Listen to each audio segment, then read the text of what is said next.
बिस्मिल्लाहिर्रहमानिर्रहीम। मैं इफ्तार की तैयारी कर रही थी क्योंकि आज पप्पू ने इफ्तार पर बेटी के रिश्ते वालों को बुलाया था। मुझे बाहर आने को सख्ती से मना किया था, पर रिश्ते वाली अचानक किसी काम से खुद किचन में आ गई। फिर वही हुआ जिसका डर था, वो मुझे पसंद कर गई। जब वो चली गई तो पप्पू शदीद गुस्से में किचन में आई और चूल्हे पर चिमटा रखकर गर्म करने लगी कि तेरा हसीन चेहरा फसाद की जड़ है। पप्पू जूं ही मेरे चेहरे पर चिमटा लगाने लगी, मैंने चिल्लाकर कहा, या अल्लाह मदद। उसी लम्हे, इफ्तार के वक्त का वो लम्हा हमेशा के लिए मेरे दिल में नक्श हो गया था। मैं तेजी से समोसे तल रही थी। कढ़ाई में तेज आवाज के साथ तेल छनक रहा था। किचन की खिड़की से हल्की सी रोशनी अंदर आ रही थी। बाहर से आने वाली आवाजों से अंदाजा हो रहा था कि मेहमान आ चुके हैं। पप्पू की हिदायत मेरे जहन में गूंज रही थी, कभी भी किचन से बाहर न जाना, न किसी के सामने आना। गोया मेरी मौजूदगी सिर्फ चूल्हे और बर्तनों तक महदूद थी। मैंने कभी शिकायत न की, न किसी से उम्मीद रखी, लेकिन उस दिन कुछ मुख्तलिफ था। समोसे पलटते हुए अचानक दरवाजा खुला। एक औरत बिना इजाजत अंदर दाखिल हुई। उसके हाथ में एक छोटा सा पर्स था, चेहरे पर अजीब सी मुस्कुराहट, जैसे कुछ ढूंढ रही हो। वो बगैर कुछ कहे मेरे सामने आकर खड़ी हो गई। मैंने चौंक कर उसकी तरफ देखा। उसकी नजरें मेरे चेहरे पर जमी रहीं। उसके चेहरे पर हैरत और खुशी की आमेजिश थी, जैसे कोई खजाना मिल गया हो। मैं हक्का बक्का खड़ी थी, हाथ में चम्मच थामा हुआ। तेल की खुशबू और जलते समोसों की आवाज से सब कुछ पीछे रह गया था।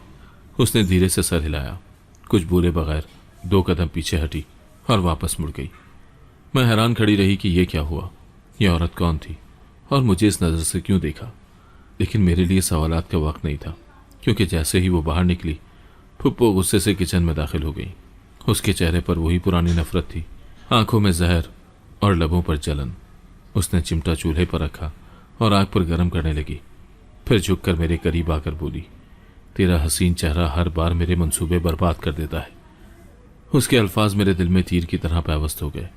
मैं पीछे हट गई, खौफजदा होकर, और जब उसने चिमटा हाथ में लिया और मेरी तरफ बढ़ी, मेरे होंठों से बेअख्तियार निकला, या अल्लाह मदद। उस लम्हे बाहर के दरवाजे पर एक जोरदार शोर हुआ, जैसे कोई चीख रहा हो या किसी ने दरवाजा जोर से पीटा हो। बाहर दरवाजे पर शोर बढ़ता गया, जैसे कोई बहुत बड़ी मुसीबत आ गई हो। फुप्पो जो लम्हा भर पहले मुझे जला देने पर आमादा थी, उसकी तवज्जो अचानक बाहर की आवाज़ों की तरफ मुड़ गई। वो ठिठक कर रुकी और मैंने मौका गनीमत जाना। मैं फौरन किचन के पिछले दरवाजे की तरफ लपकी। दिल जोर जोर से धड़क रहा था, जैसे हर कदम पर कोई मुझे पकड़ लेगा। लेकिन अल्लाह ने शायद मेरे लिए एक रास्ता खोल दिया था।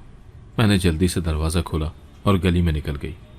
शाम का वक्त था, अंधेरा आहिस्ता आहिस्ता फैल रहा था, लेकिन गली में अचानक हलचल मच चुकी थी। आगे जाकर देखा तो मोहल्ले की एक लड़की ज़मीन पर बैठी रो रही थी। उसकी चीखें दिल चीर देने वाली थी। उसकी माँ साथ खड़ी थी, आंखों में खौफ और बेबसी, और बार बार कह रही थी, मेरी छोटी बेटी लापता हो गई है। अभी अभी दरवाजे के सामने खेल रही थी, फिर गायब हो गई। एक एक करके मोहल्ले के लोग जमा होने लगे। कुछ लोग इधर उधर देखने लगे, कुछ अपने मोबाइल्स निकाल कर लाइट्स जलाकर गली के कोने कोने में झांकने लगे। मैं थोड़ा फासले पर रुक गई। चेहरा चादर से ढांप रखा था ताकि कोई पहचान न ले। दिल अब भी धड़क रहा था, जैसे अभी भी फुप्पो मुझे खींचकर अंदर ले जाएगी, मगर एक एहसास अंदर कहीं पैदा हो चुका था, मैं अब बस तमाशा ही नहीं रहूंगी। उस वक्त उस छोटी बच्ची की माँ की हालत देखकर मेरे आंसू निकल आए। एक माँ की चीख, एक बहन की बेबसी, कुछ लम्हे के लिए मेरी अपनी जिंदगी के दुख भुला बैठी थी। मैंने 2 कदम आगे बढ़ाए, लेकिन फौरन पीछे हट गई। मैं जानती थी कि अगर पप्पू ने मुझे यहाँ देख लिया तो कयामत आ जाएगी। मोहल्ले में शोर बढ़ता गया। कुछ लोग मोटरसाइकिल पर बैठकर आसपास के इलाकों में बच्ची को ढूंढने निकले। कोई बच्ची का नाम लेकर बार बार पुकार रहा था, फाइजा, फाइजा बेटा कहाँ हो। दिल दहल गया। अचानक मुझे लगा जैसे उस बच्ची की फरियाद मेरे दिल की सदा बन गई हो। मैंने अल्लाह से दिल ही दिल में दुआ की, या रब, जिस तरह तूने मुझे उस लम्हे बचा लिया, इस माँ को भी उसकी बेटी लौटा दे। मैं वहीं गली के कोने में चादर लपेटे खामोश खड़ी रही। दिल अभी तक कांप रहा था, आंखें रो देने को तैयार थी। जिस तरह तूने मुझे उस लम्हे बचा लिया, इस माँ को भी इसकी बेटी लौटा दे। मैं वहीं गली के कोने में चादर लपेटे खामोश खड़ी रही। दिल अभी तक कांप रहा था, आंखें रो देने को तैयार थीं।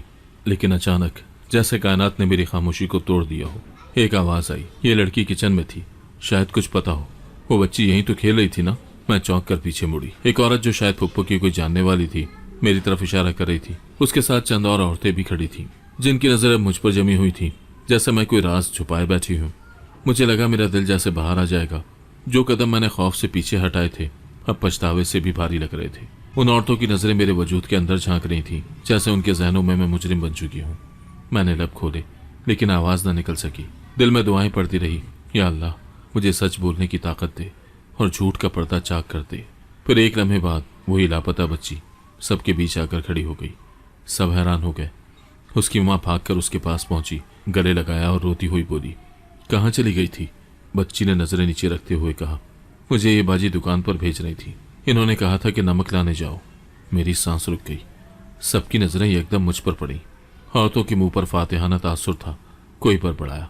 हमने कहा था यही लड़की कुछ न कुछ छुपा रही है। उसी लम्हे मैंने पप्पू की बेटी को देखा। वो दूर खड़ी तंजिया मुस्कुराहट के साथ मुझे घूर रही थी। मेरी आंखों से बेअख्तियार आंसू बह निकले।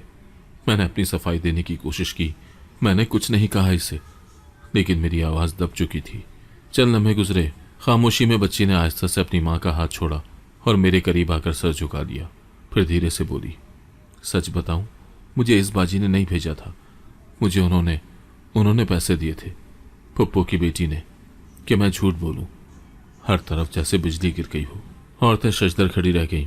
एक ने हैरत से पूछा, पैसे क्यों? बच्ची ने सादा लहजे में जवाब दिया, कहा था कि बस इतना बोल देना कि तुम्हें दुकान पर फलानी बाजी ने भेजा था, फिर तुम्हें टॉफी भी देंगे। सब नजरें पप्पू की बेटी की तरफ मुड़ गई। उसके चेहरे का रंग फक हो चुका था। तंजिया मुस्कुराहट गायब हो गई थी। मेरे अंदर की कपकपाहट धीरे धीरे खत्म होने लगी। रब ने मेरी लाज रख ली थी। उसी लम्हे पप्पू भी बाहर निकल आई। उसका चेहरा देखते ही मेरा दिल जैसे सीने में धड़कना ही भूल गया था। वो औरतों की भीड़ को चीरते हुए गुस्से से चलती हुई मेरी तरफ आई और सबके सामने बुलंद आवाज में बोली, बस कर दो, ये सब तमाशा बंद होना चाहिए।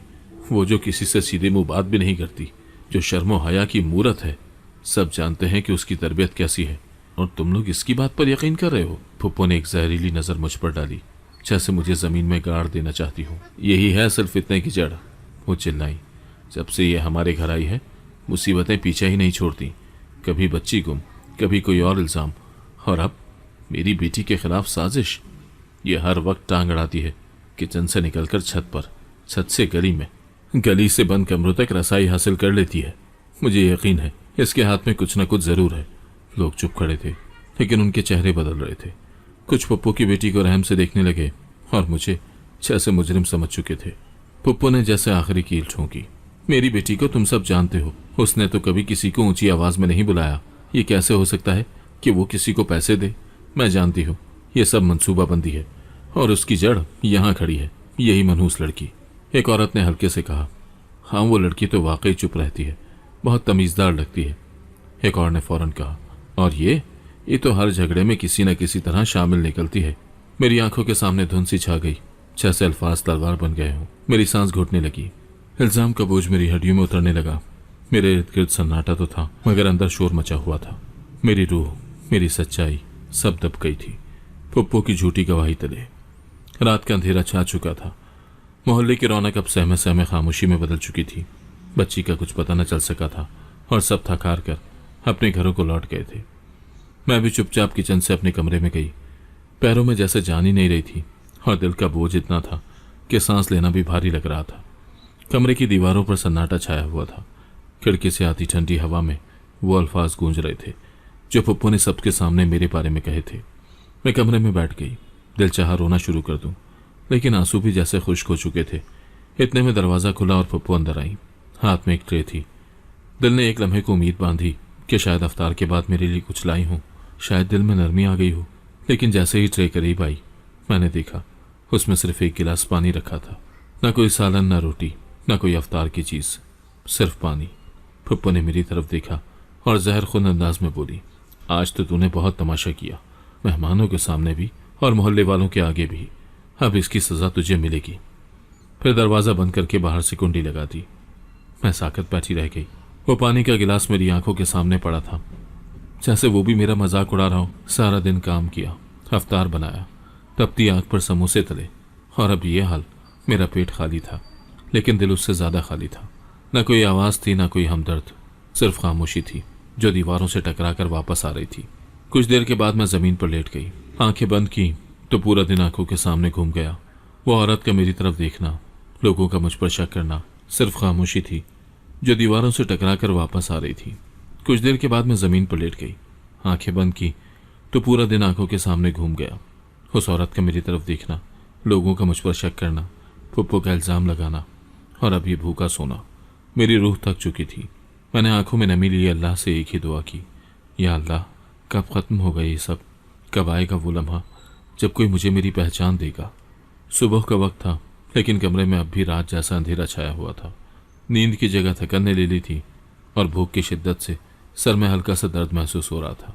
मैं जैसे ही आंखें बंद करती, रात का मंजर दोबारा आंखों में घूमने लगता। फुप्पो की सर्द महरी, दरवाजे की कुंडी की वो आवाज़ और वो गिलास पानी का जो मेरे सब्र का आखिरी इम्तहान बन गया था। मेरी हड्डियां जैसे जवाब दे रही थी, मगर मेरे अंदर एक अज़म उभर रहा था। मैं इतनी आसानी से हार मानने वाली नहीं थी, लेकिन कुछ भी करने से पहले मुझे उस दिन का सामना करना था। अचानक दरवाजे पर दस्तक हुई। मैं चौंक कर सीधी हुई, कदमों की चाप सुनाई दी और फिर किसी औरत की आवाज़ आई, बीबी ज़रा बाहर आओ, बात करनी है तुमसे।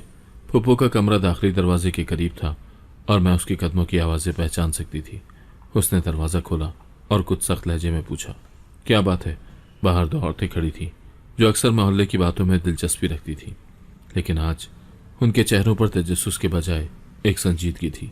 उनमें से एक औरत ने कहा, हमने कल की बातें सुनी हैं, लेकिन हम कुछ और जानने आए हैं। वो लड़की जो किचन में थी तुम्हारी भतीजी है ना? हम उसके रिश्ते के बारे में सुनना चाहते हैं। फुप्पो के चेहरे पर एकदम जैसे बिजली सी गिरी हो। उसने सख्त लहजे में कहा, उसकी बात छोड़ो, वो तो बस काम के लिए रखी है, कोई सलाहियत नहीं है उसमें, ना शक्ल ना सलीका। तुम्हें रिश्ता चाहिए तो मेरी बेटी के बारे में बात करो। उसके अल्फाज में तहकीर थी, जैसे मैं कोई बोझ हूँ, कोई कमतर मखलूक। लेकिन उन औरतों ने एक दूसरे की तरफ देखा, फिर बड़ी नरमी से बोली, हमने उसे देखा है और सच कह रहे हैं, उसमें वक़ार है। नजरें झुकाए काम कर रही थी, कोई गुरूर नहीं। फुप्पो के माथे पर बल पड़ गए, उसकी नजरें शोला बन गई। उसने हाथ उठाकर उन्हें बाहर की राह दिखाई। मुझे ऐसे रिश्तों की ज़रूरत नहीं जिन्हें नौकरानी पसंद आए। औरतें खामोशी से पलट गईं, लेकिन जाते जाते एक ने आहिस्ता से कहा, तुम्हारी बेटी तो ज़बान दराज है और ये लड़की बहुत सलीके वाली लगी। मैं दरवाजे के पीछे खड़ी ये सब सुन रही थी और मेरे दिल में एक रोशनी की किरण उभरी। शायद अब किस्मत का दरवाज़ा आहिस्ता आहिस्ता खुलने लगा था। औरतों की वो आखिरी बात गोया जख्म पर मरहम जैसी थी, लेकिन फुप्पो के लिए वो जले पर नमक थी। जैसे ही दरवाज़ा बंद हुआ, उसके कदम गुस्से से मेरे कमरे की तरफ बढ़े। मैं पहले ही दरवाजे के पीछे दुबकी हुई थी, सब कुछ सुन लिया था और अब जानती थी कि उसके अंदर का लावा फटने ही वाला है। लेकिन खिलाफ तवक्को वो खामोश नहीं। उसने दरवाज़ा खोलकर सिर्फ एक बार मेरी तरफ घूरा, वही निगाह जो मुझे झूठा, कमतर और नापसंदीदा साबित करती थी। फिर मुड़ गई और वापस चल दी, लेकिन उसकी खामोशी में एक जहर छुपा हुआ था। उसी शाम जब सब काम खत्म हो चुके थे, फुप्पो ने मुझे बुलाया। उसके हाथ में झाड़ू था और उसका चेहरा सपाट। उसने बिना कुछ कहे झाड़ू मेरे हाथों में थमाया और कमरे की तरफ इशारा किया। मैं जानती थी अब हर चीज़ का हिसाब मुझसे लिया जाएगा। मैं चुपचाप सफाई में लग गई, लेकिन एक अजीब सा सकूत तारी था। फुप्पो ने मुझसे बात करना बंद कर दिया था। ना आवाज़, ना डांट, ना नसीहत, बस काम करवाती रही और अगर मामूली सी गलती भी हो जाती तो हाथ उठाने में देर न लगाती। चंद दिनों में मेरे बाजू नीले पड़ गए, कभी झाड़ू की गिरफ्त से, कभी झाड़ से, कभी उसके थप्पड़ से। लेकिन सबसे ज़्यादा चोट उसकी खामोशी देती थी। वो दिनों तक मुझसे बात नहीं करती, जैसे मैं कोई वजूद ही न रखती हूँ, और जब कभी बोलती तो सिर्फ हुक्म देने के लिए, जैसे मैं एक मशीन हूँ जिसका कोई दिल, कोई एहसास नहीं है। फुप्पो की बेटी जो मेरे बराबर उम्र की थी, वो अब मुझसे नज़रें भी नहीं मिलाती थी। शायद माँ ने उसके दिल में भी मेरे लिए नफरत भर दी थी, और जब वो दोनों इकट्ठे बैठकर हंसती, बातें करती, तो मेरा दिल टूटने लगता। मैं किचन में, सहन में या कपड़े धोने में मसरूफ़ रहती, मगर अंदर एक बेनाम सी उदासी मेरे साथ होती। एक कैद थी जो लफ्ज़ों से ज़्यादा खामोशियों में कैद करती थी।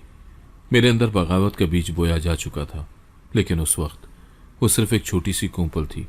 मैंने बर्दाश्त किया, मगर दिल में अब दुआ के साथ साथ एक उम्मीद भी जागने लगी थी। मुझे यकीन होने लगा था कि हर जुल्म का अंजाम होता है, और शायद मेरा वक्त भी आने वाला था। बूढ़ी अम्मा जो हमारे मोहल्ले के आखिरी कोने पर एक पुराने मकान में रहती थी, हमेशा मेरे दिल के किसी नर्म गोशे को छू जाया करती थी। उनकी आंखों में एक अजीब सी शफकत थी, जैसे उन्होंने ज़िंदगी के कई तूफान देखे हों, जैसे उन्हें मुझ में अपना कोई गुमशुदा अक्स नज़र आता हो। जब कभी मैं उनके दरवाजे के सामने से गुजरती, वो आहिस्तगी से दरवाज़ा खोलती और खामोशी से मेरी तरफ देखती। कभी कभी कुछ मीठा दे देती, और बस दुआ देती जाती, अल्लाह तुझे वो दिन दिखाए जो तेरा हक है। उसी महीने की एक सुबह जब सूरज ने कमरे में अपनी रोशनी बखेरना शुरू की थी, मैं कपड़े धोने के बाद सहन में आराम कर रही थी। मेरी कमर पर अब तक वो नील थे जो पप्पू ने पिछले हफ्ते मेरे हाथ से गिलास गिरने पर दिए थे। हाथ अब भी जल रहे थे, दिल अब भी टूटा हुआ था, लेकिन आंखों में वही खामोश उम्मीद थी। उसी वक्त बूढ़ी अम्मा मेरे दरवाजे के पास आई। उनके हाथ में एक मुड़ा तुड़ा कागज था। वो अंदर आने के बजाय मुझे हाथ के इशारे से बुलाने लगी। मैं दुपट्टे से हाथ पहुंचते हुए उनके करीब पहुंची तो उन्होंने जल्दी से वो कागज मेरे हाथ में थमा दिया और सरगोशी में बोली, ये कागज तुम्हारे लिए है, इसे किसी को ना दिखाना। तुम्हारे अब्बा के जायदाद के कागजात का पता है, इसमें किसी ने छुपा रखा है। उनके अल्फाज मेरे जहन में बिजली बनकर गूंजे। मैं हक्का बक्का उनकी तरफ देखती रह गई, जैसे मेरी जबान बंद हो गई हो। किसी ने छुपा रखा है, ये अल्फाज मेरे जहन में बार बार गूंजने लगे। मेरा दिल जोर जोर से धड़कने लगा, जैसे किसी ने मेरी तकदीर का दरवाजा बजाया हो। मैंने वो कागज फौरन अपने दुपट्टे के अंदर छुपा लिया और बूढ़ी अम्मा को शुक्रगुजार नजरों से देखा। वो आहिस्ता से मुस्कुराई और चल दी, जैसे उन्होंने अपनी आखिरी जिम्मेदारी पूरी कर दी हो। कमरे में आकर मैंने दरवाजा बंद किया और जल्दी से वो कागज खोला।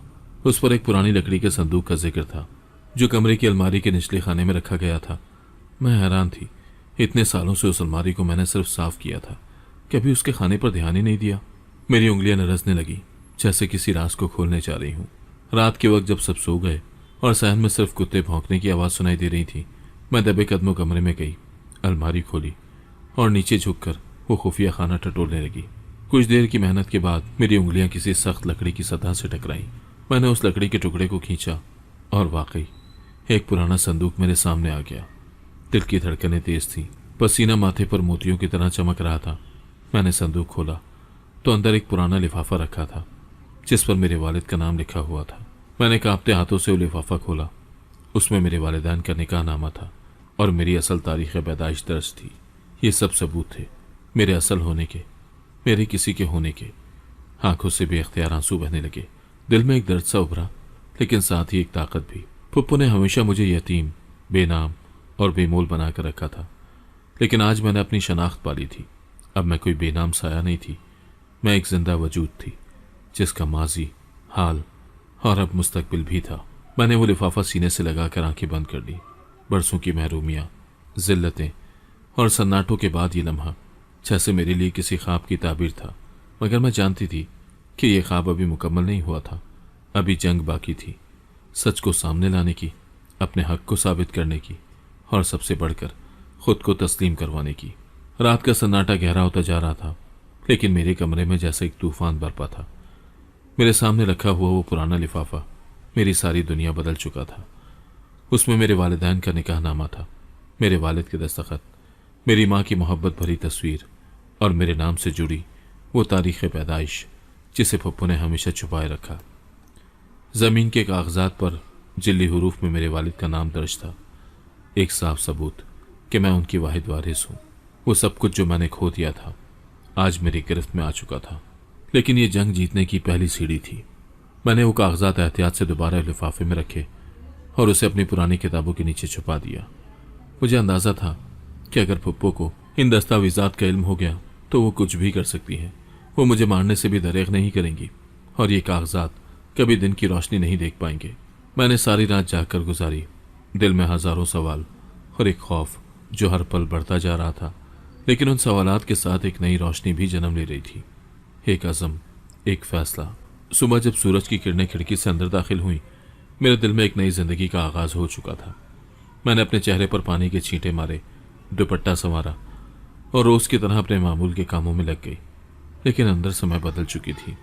मैं अब वो खामोश लड़की नहीं रही थी जिसे कदमों की चाप से डर लगता था।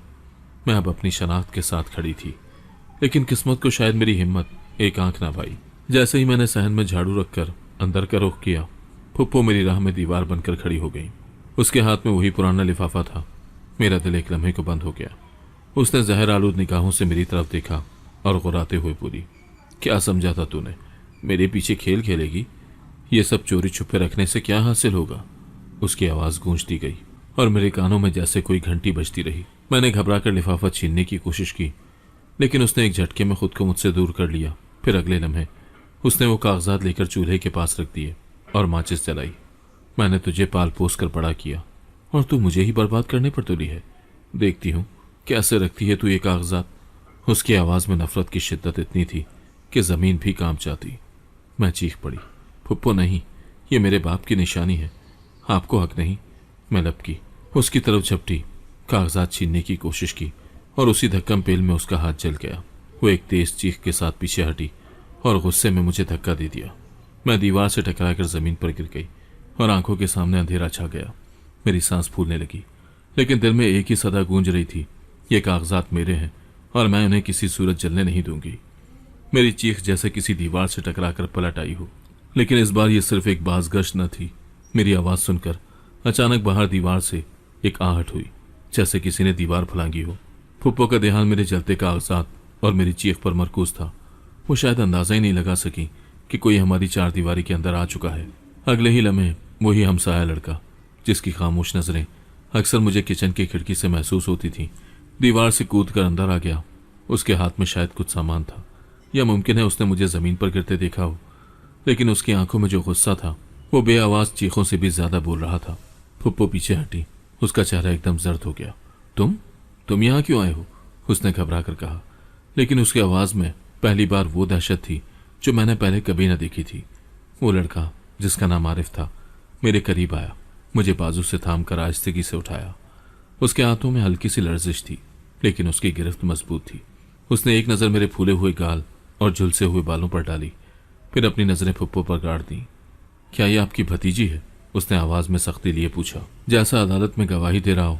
फुप्पो ने गड़बड़ा कर जवाब दिया, ये तो बस काम करती है, हमारी परवरिश में है। आरिफ ने तंज से कहा, काम? ये खिदमत गुजार है या गुलाम? ये बच्ची है या दुश्मन? मेरे लिए सब ख्वाब जैसा था। बरसों की खामोशी, दर्द और बेनाम अजियतें आज किसी और की जबान से बोली जा रही थी। आरिफ ने आगे बढ़कर चूल्हे के पास रखा हुआ वो कागजात वाला लिफाफा उठाया, जिसका कुछ हिस्सा पहले ही झुलस चुका था। उसने झट से पानी डालकर बचा हुआ हिस्सा महफूज कर लिया। ये दस्तावेजात मेरे पास हो तो आप कुछ नहीं बिगाड़ सकती, उसने कहा। फुप्पो ने कुछ बोलने की कोशिश की, लेकिन उसके होंठ कपकपा रहे थे।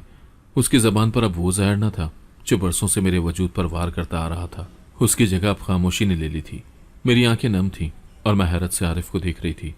मैं जानती थी वो हमेशा मुझे देखता रहा, लेकिन कभी कुछ नहीं कहा था। शायद वो मेरी बेबसी को पढ़ता रहा, और आज उसने वो सब कुछ कह दिया जो बरसों से मेरे दिल में कैद था। मोहल्ले में यह खबर आग की तरह फैल गई। औरतें मर्द सब गली में जमा होने लगे। दरवाजे पर दस्तकें बढ़ गईं और बातें सुनाई देने लगी। ये सब क्या हो रहा है? किसी ने फुप्पो को रोकते देखा, लड़की पर हाथ उठाया। लोग एक एक करके हमारे घर में दाखिल होने लगे और आरिफ ने उन सब के सामने वो झुलसे हुए कागजात दिखाए। ये इस लड़की का हक है, ये इसके वालिदैन की निशानी है और ये इस घर की असल वारिस है। फुप्पो ने सबको झुठलाने की कोशिश की। ये सब झूठ है, ये साजिश है। इसने मेरे पीछे लगकर ये सब करवाया है, लेकिन अब किसी ने उनकी बातों पर यकीन न किया। बरसों की छुपी हुई सच्चाइयां जबान पर आ चुकी थी। मोहल्ले की एक बुजुर्ग औरत जो हमेशा फुप्पो के हक में बोलती थी, आगे बढ़ी और बोली, हमने तुम्हारी बातों पर एतबार किया, लेकिन सच आज सामने आ गया है। मेरी आंखों से आंसू बहने लगे, लेकिन उनमें दुख की जगह अब ताकत थी। मैंने वो कागजात अपने हाथ में लिए और सबके सामने कहा, यह मेरे माँ बाप का प्यार है, मेरी शनाख्त है। फुप्पो ने मुझे हमेशा एक बेनाम साया बनाया, लेकिन आज मैं रोशनी में खड़ी हूँ। उसी दिन मेरी जिंदगी ने एक नया मोड़ लिया, जिसकी मैंने बरसों तमन्ना की थी। मेरी आवाज़ जो हमेशा दबी रहती थी आज गूंजी थी, और मेरे हक जो हमेशा छुपाए गए आज दुनिया के सामने आ चुके थे। अगले दिन की सुबह अभी पूरी तरह जागी न थी, लेकिन मेरे दिल में एक अजीब सी तेजी थी, जैसे कोई बहुत बड़ा फैसला होने को हो। आसमान पर हल्की सी बदलियां छाई थीं और हवा में एक खामोश सरगोशी सी घुल गई थी। मैं मामूल के मुताबिक सहन में झाड़ू लगा रही थी जब दरवाजे पर दस्तक हुई।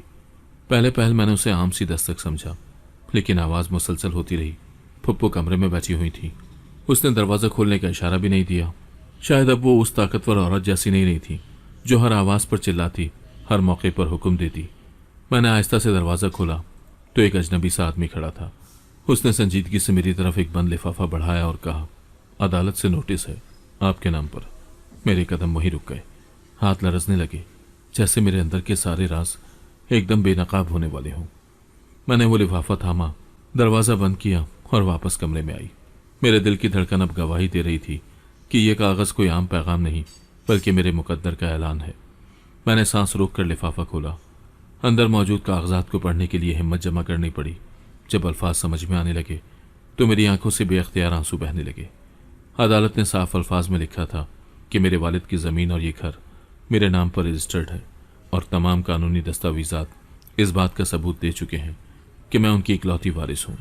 इसके साथ साथ एक और इंकिशाफ था जो मेरे रोंगटे खड़े कर गया। पप्पू ने अदालत में जाली दस्तावेजात जमा करवाने की कोशिश की थी ताकि मेरे वालिद की जायदाद पर नाजायज़ कब्जा किया जा सके।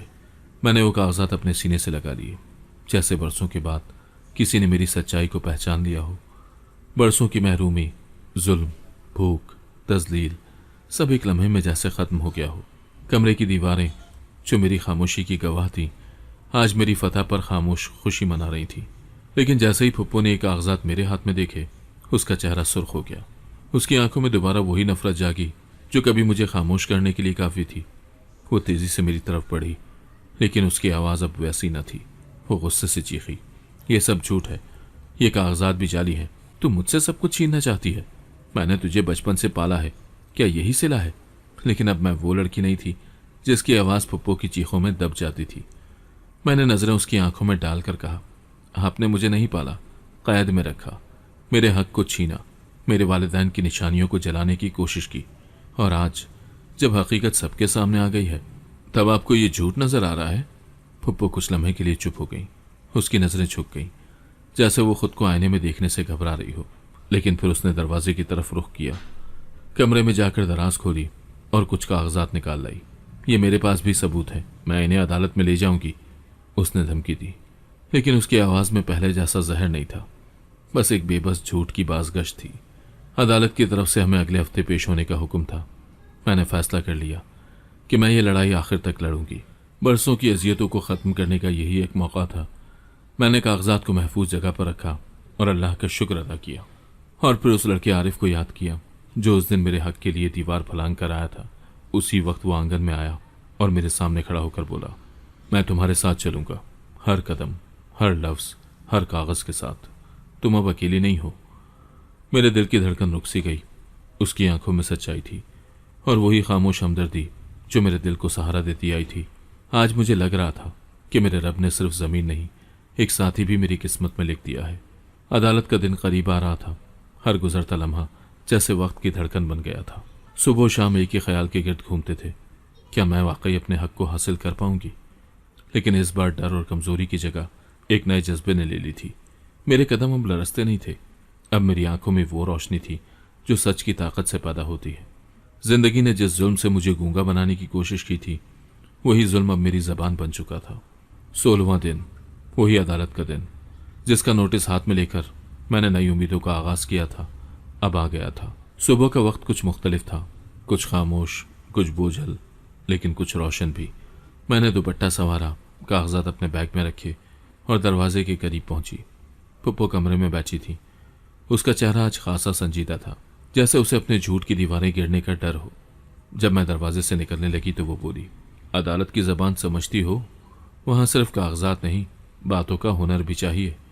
मैं रुकी और पलटी और नरमी से जवाब दिया, सच की जबान सब समझते हैं और मेरे पास वही है। वो चुप हो गई, जैसे कोई कायल हो गया हो या फिर जैसे जबान पर ताला लग गया हो। दरवाजे के बाहर वही आरिफ मेरा इंतजार कर रहा था। उसने मेरी तरफ देखा और बिना कुछ कहे मेरा बैग थाम लिया। उसकी खामोशी में वो साथ था जो बरसों तक मेरी जिंदगी से गायब रहा। हम दोनों रक्शे में बैठे और वो सफ़र शुरू हुआ जो सिर्फ अदालत की इमारत तक नहीं, बल्कि मेरे मकाम, मेरे हक और मेरे मुस्तकबिल तक जा रहा था। अदालत की इमारत ऊंची थी और उसकी दरो दीवार पर कानून का सुकूत छाया हुआ था। राहदारियों में लोग अपने अपने मुकदमात की तैयारियों में मसरूफ थे। कुछ के चेहरे उम्मीद से भरे थे और कुछ की आंखों में हार की परछाइयां। हम कमरे अदालत के बाहर बैठे और मैंने कागजात को एक बार फिर चेक किया। हर सफ़ा मेरी माजी की गवाही दे रहा था, मेरी शनाख्त को साबित कर रहा था। अदालत का वक्त हुआ और हमारा नाम पुकारा गया। मैं धड़कते दिल के साथ अंदर दाखिल हुई। जज साहब ने नजरें उठाकर हमें देखा और सामने मेज पर पप्पू पहले से मौजूद थी। उसके चेहरे पर अब भी एक आधी अकड़ बाकी थी, लेकिन आंखों में इस्तराब भी था। जज ने दोनों फरीकैन को देखा और मेरे वकील को बोलने का मौका दिया। आरिफ ने उसे पहले ही सब समझा दिया था और वकील ने बड़े अतमाद से मेरे वालिद के असल कागजात, निकाहनामा और वो ज़मीनी दस्तावेजात पेश की जो बूढ़ी अम्मा की मेहरबानी से मेरे हाथ लगे थे। फुप्पो के वकील ने अपने दलाइल पेश किए, लेकिन उनके कागजात में तजाद था। जज ने सवालात किए और फुप्पो के जवाबात में झिझक, गड़बड़ और झूठ की बू साफ महसूस हो रही थी। एक मौके पर जज ने पूछा, अगर ये लड़की आपके भाई की बेटी नहीं तो आपने इसे बचपन से क्यों अपने साथ रखा? तो पप्पू का चेहरा फीका पड़ गया। उसने निगाहें चुराते हुए जवाब दिया। मुझे तरस आ गया था। जज ने नजर उठाकर मेरी तरफ देखा, फिर नरमी से पूछा, आपके पास ये सबूत कहाँ से आए? मैंने हिम्मत करके कहा, मेरे रब ने मुझे वो हाथ दिया जिसने मुझे रास्ता दिखाया। मेरे वालिदैन ने मुझे यतीम छोड़ा नहीं था, बस सच को छुपाया गया था। अदालत में मुकम्मल खामोशी थी। जज ने फैसला सुनाया। तमाम शवाहिद, गवाहों और दस्तावेजात की रोशनी में अदालत इस बच्ची को इसकी मुकम्मल कानूनी शनाख्त, वालिदैन की जायदाद और घर की मुकम्मल मलकियत देती है। अदालत ये भी तस्लीम करती है कि बरसों से इस पर जुल्म हुआ है और उसका असल रिश्ता उससे छीना गया। मेरे दिल पर से जैसे एक भारी पत्थर हट गया। मैं अदालत के फर्श पर खड़ी थी और मेरी आंखें छलकने के करीब थीं। मैंने धीरे से कहा, शुक्रिया जज साहब, आज ना सिर्फ मेरा हक मुझे मिला है बल्कि मेरी पहचान भी। ये कहते ही फुप्पो, जो अब तक खामोश बैठी रही, ये एकदम जोर से फूट फूट कर रोने लगी। उसकी चीखें ऐसी थीं जैसे बरसों से दबाया हुआ लावा बाहर निकल रहा हो। सब चौंक गए। कमरा अदालत में हर आंख उसकी तरफ मुड़ गई। फुप्पो अदालत के बीच में आकर घुटनों के बल बैठ गई और आंसुओं में डूबी आवाज में चिल्लाकर बोली, मैं ही मुजरिम हूं। मैंने ही इसकी जिंदगी अंधेरे में धकेली। मैंने ही इसकी पहचान छुपाई, हालांकि ये यतीम न थी। हर तरफ एक गहरा सन्नाटा छा गया। जज समेत सब सुन रहे थे और उसकी आवाज लरस रही थी। जब मैं जवान थी, मैं भी किसी से मोहब्बत करती थी, लेकिन मेरे भाई ने मेरी शादी एक बुरे इंसान से करवा दी, सिर्फ इसलिए कि वो माली फायदा दे सकता था। मैंने जहन्नुम देखी। मैंने शौहर की गालियां, मारपीट और नफरत सही। मैंने बेटी को जन्म दिया और शौहर मर गया। मैं मैके वापस आई, लेकिन मेरे भाई ने कभी मुझे सीने से न लगाया। उसकी बीवी ने मुझे बोझ कहा और मेरी बेटी को धब्बा। फुप्पो के आंसू टप टप जमीन पर गिर रहे थे। फिर उसकी बीवी ने एक प्यारी सी बेटी को जन्म दिया। सब उसे ही प्यार करते। मैं बस देखती रहती। मेरा दुख मेरे सीने में पलता गया। और फिर जब एक हादसे में वो दोनों मर गए तो मैंने बदला लेने की ठान ली।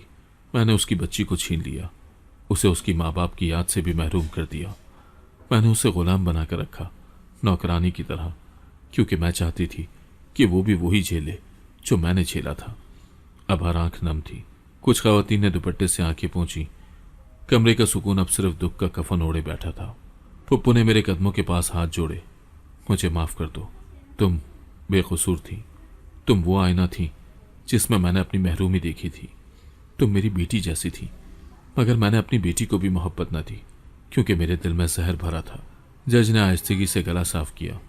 उसकी आवाज़ थोड़ा भारी थी, लेकिन साफ। बीबी, इंसान खता का पुतला है, मगर ये बात सच है कि यतीम के सर पर शफकत का हाथ रखना सबसे बड़ा सवाब है। आपने जो किया वो जुल्म था, लेकिन जिस लम्हे इंसान अपनी गलती मान ले, उसी लम्हे से बेहतरी की तरफ एक कदम बढ़ जाता है। आपको ये नहीं करना चाहिए था। इस बच्ची को आप मां बनकर संभाल सकती थी।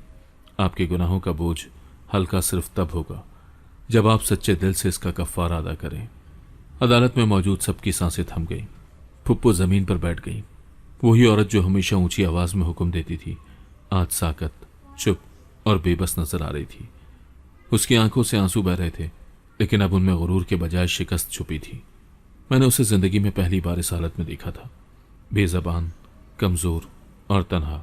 वो जमीन पर यूं बैठी थी जैसे अपने गुनाहों का बोझ उठाए कोई मुजरिम हो जो अपनी ही दीवारों में दब गया हो। मेरे दिल में एक अजीब सी खामोशी उतर आई। मैं उस लम्हे इंतकाम ले सकती थी, उसे घर से निकाल सकती थी, उसी तरह जलील कर सकती थी जैसे उसने मुझे सालों तक किया, मगर नहीं। मेरी रूह अब उस तकलीफ से गुजर चुकी थी जहां बदला तस्कीन देता है। अब मेरे दिल में सिर्फ एक ख्याल था, अगर मैं इसे माफ न करूं तो मेरे सच का मतलब ही क्या रह जाएगा। मैं उनके करीब गई, उनके पास बैठ गई और धीरे से कहा, फुप्पो, मैं आपको घर से नहीं निकालूंगी। जो हुआ सो हुआ, मगर अब ये सब खत्म हो जाना चाहिए। मैंने झुककर फुप्पो के हाथ थाम लिए। मैंने आपको माफ किया फुप्पो, क्योंकि जिस दिन मैं आप जैसी बन गई उस दिन मेरी फतह नहीं, मेरी हार होगी। फुप्पो ने सर उठाया हैरत से मेरी तरफ देखा। उनकी आंखों में वही हैरानी थी जब किसी ने पहली बार प्यार देखा हो। उन्होंने सर झुकाया और मेरी गोद में सर रखकर ज़ारो कतार रोने लगी। आज वो पहचान जो मुझसे छीन ली गई थी सिर्फ कागज़ पर नहीं, दिलों में लौट आई थी। मैं उठी और उसे आहिस्ता से सहारा दिया, उसे कमरे तक ले गई और खामोशी से दरवाज़ा बंद करके बाहर आ गई। उस दिन मैंने खुद को वाकई आज़ाद महसूस किया, न सिर्फ उस घर की मालकिन बनकर बल्कि एक ऐसे इंसान के तौर पर जो जख्म सह कर भी मरहम दे सकता है। मोहल्ले में अब मेरी हैसियत बदल चुकी थी। जहाँ कदम कदम पर मेरी ज़ात पर सवाल उठते थे, अब इज्जत से सर झुकाए गुजरने लगी। मोहल्ले की औरतें जो पहले फुप्पो की बातों पर यकीन कर लिया करती थीं, अब मुझे देखकर सलाम करती, दुआएं देती थी। एक ने तो यहाँ तक कहा कि अल्लाह ने तुझे तेरे सब्र का फल दिया है बेटी। दिल भर आया। बरसों की तन्हाई, दुख, महरूमी, अब लोगों के रवैयों में जो तब्दीली आई वो सबका जवाब बन गई। मेरे दरवाजे पर वो रिश्तेदार भी आने लगे जिन्होंने कभी मेरा हाल तक न पूछा था। एक खाला जो बरसों से कराची में रहती थी आई और बोली, हमें नहीं पता था कि तुम पर इतना जुल्म हो रहा है, हमने सुना तो दिल कांप गया। मैंने नरमी से जवाब दिया, जो गुजर गया वो अब लौट कर नहीं आता, मगर आइंदा के रिश्ते और सुलूक हमारे हाथ में है। ये कहते हुए मेरे लहजे में न कोई शिकवा था न गुरूर, बस वो वक़ार था जो वक्त और दर्द सिखा देते हैं। मैंने अपने लिए एक नया रास्ता चुन लिया था।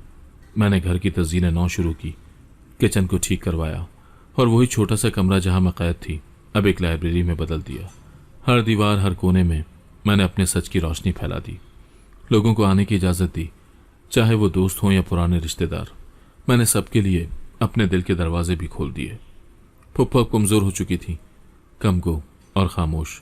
वो दिन भर कमरे में बैठी रहती, कभी मेरी तरफ देखती जैसे कुछ कहना चाहती हूँ मगर अल्फाज ना पाती हूँ। मैं जानती थी कि उनके दिल में शर्मिंदगी है और शायद वो लम्हा भी आए जब वो मुझसे माफ़ी मांगेगी, मगर उस वक्त तक मैं उनके लिए वही बेटी बनी रही जो शायद कभी उनके दिल में कहीं दबी हुई थी। फिर वो दिन आया जब आंगन को सादगी से सजाया गया, वही आंगन जहां मैंने सिसकियां छुपाई आज खुशबू से महक रहा था। आरिफ मेरे पास आया, खामोश, नरमी से मेरे सामने बैठा और निकाह की कलिमात से पहले फुप्पो ने कदम आगे बढ़ाए। उनके हाथ में एक पुराना दुपट्टा था जो उनकी जवानी से बचा हुआ था। फुप्पो ने मेरे सर पर हाथ रखा और धीरे से कहा, बेटी, मैं जो नहीं बन सकी आज बनने दो, मुझे माफ़ कर दो और निकाह के वक्त मेरी दुआ अपने सर पर रखो। उनकी आंखों से आंसू बहे और मेरे दिल से भी सारी तलखी धुल गई। उन्होंने आरिफ का हाथ थामा और मेरा हाथ उसमें रखते हुए कहा, यह लड़की अब सिर्फ मेरी नहीं तुम्हारी भी जिम्मेदारी है। इसे कभी तन्हा ना होने देना जैसे मैंने किया था। मोहल्ला अब सिर्फ मेरा घर ना था, वो मेरी पहचान बन चुका था और मैं वो लड़की जिसे सबने कमज़ोर समझा था आज सबके सामने सब्र, माफ़ी और रिश्ते की असल ताकत बन गई थी। अगर आपको आज की कहानी पसंद आई है तो वीडियो को जरूर लाइक कीजिएगा और अपने दोस्तों के साथ भी शेयर कीजिएगा। और हाँ, अगर आपने अभी तक हमारा चैनल सब्सक्राइब नहीं किया तो जरूर सब्सक्राइब करें। मिलते हैं कल एक नई और दिलचस्प कहानी के साथ। अल्लाह हाफिज।